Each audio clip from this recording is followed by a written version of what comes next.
Hello mga kakudkod, and for today's our video ay pupunta natin ng isang masarap na kainan ng mga burgers dito. At syempre naman, ito yung aking tatay na nagmamaneho. At balak namin sana dito mga kakudkod ay maglakad, pero nakakasalubong namin ang aming tatay kaya nagpahatid na kami dito. At syempre ito yung dinadaanan natin. Medyo nga pala rough road itong bandang ito, pero karamihan dito sa amin ay talaga magaganda na ang mga kalsada. Ewan ko ba dito sa bandang ito. At ito na, nandito na nga kami mga kakudkod dahil nga naman malapit ito sa aming bahay. Kaya naman, talagang mabilis lang. Ayan, bumaba na kami ng aking anak dyan. Nakikita niya naman sa labas, diba? Napakaaliwalas dahil ito ay parang garden sa labas. Kung ayaw niyo ng air condition, dito kayo sa labas magmuni-muni. Ayan, pasok na tayo dahil bukas nga naman ito ngayon. O, ayan, ang presko dito sa loob dahil air condition.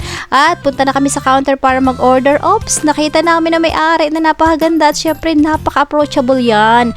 Mga kakudko, dahil nga naman siya ang may-ari, talaga napakaswerte natin ngayon. At syempre, in-explain naman niya sa atin ang kanilang mga menu at kung ano yung mga bago nilang offer. O talaga naman, di ba? Napaka-approachable niya, sabi ko sa inyo eh.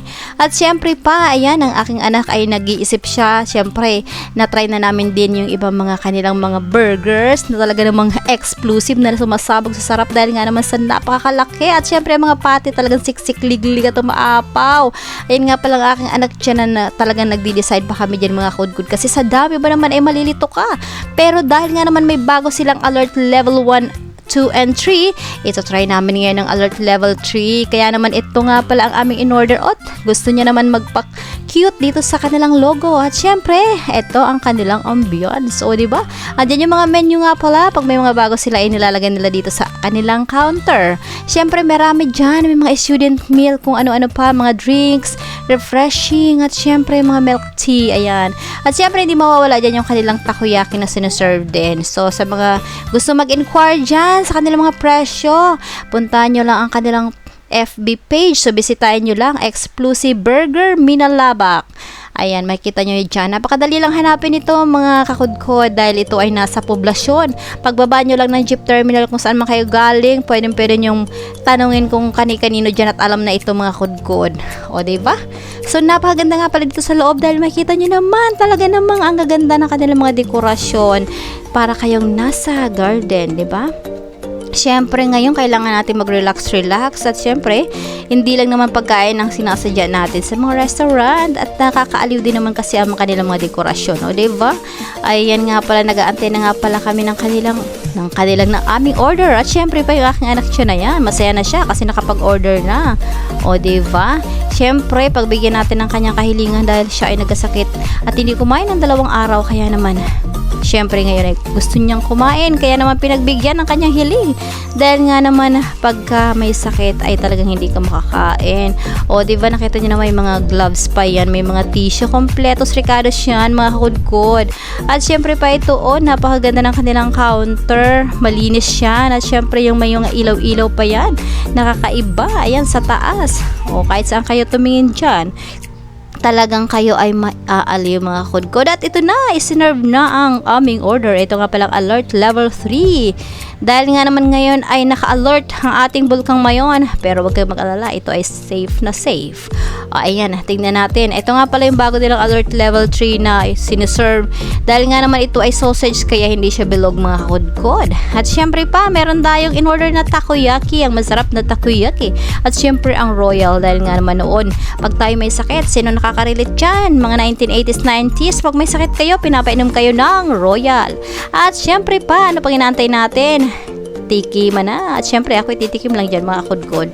Ako nga pala nag-order dyan ng takoyaki dahil ang aking anak dyan ay gusto niyang kumain ng burger. Syempre pa, kakain din niya ng takoyaki. Medyo busog na ako dyan mga kudkod dahil kumain naman ako kanina sa bahay. Kaya talagang hindi na ako nag-order kasi nga naman alam ko hindi yan maubos ng aking anak. Syempre alam naman natin yung ating mga nanay dyan, kagaya ko.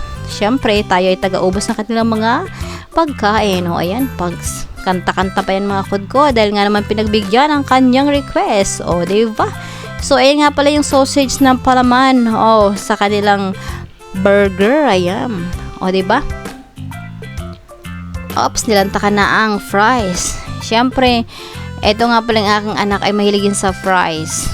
Pero nung inuubos siya, hindi siya pwedeng kumain ng fries na may cheese. Kaya naman, ngayon ay plain rice ang kanyang kinakain. Tinikman ko nga pala yung kanyang takoyaki, kanilang takoyaki mga kudkod. Masarap ang kanilang takoyaki.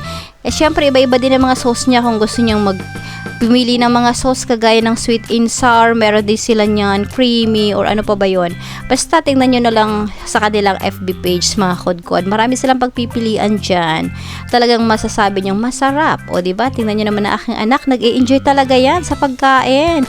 Dahil hindi lang naman kasi nag-enjoy sa pagkain, pati ba naman dyan sa kanilang napakagandang place, diba? Napaka-komportable at malamig. At syempre pa, malinis na.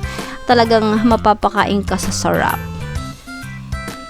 O, ayan, nakita niyo naman, nag-gloves na yan mga kudkod dahil hindi niya kayang kutsarain, di ba? Ang burger naman talaga ay kinakamay, pero huwag kayo mag-alala dahil meron niyang gloves, di ba? Kaya naman naka-ready ang kanilang mga gloves. At syempre pa mga kudkod, ang nakakatuwa dito sa kanilang mga ino-offer ng mga burgers ay ang mga pangalan ng mga bulkan, katulad ng Mayong Volcano, Taal Volcano, Mount Pinatubo, Mount Apo, at kung ano-ano pa. Kaya naman puntahan niyo na dito yan para naman matikman niyo ang mga sumasabog at nagsasarap ang mga bulkan. Ayan, tapos na nga palang aking anak dyan. At syempre pa, kinuha na namin aming take out. At syempre, uuwi na kami dyan mga kudkod dahil gumagabi na nga pala. Medyo nalibang kami ng aking anak dito. Ayan, nakita niyo naman diba, medyo madalim na. Oops, dahil wala na ang aking tatay dyan, hindi kami naantay.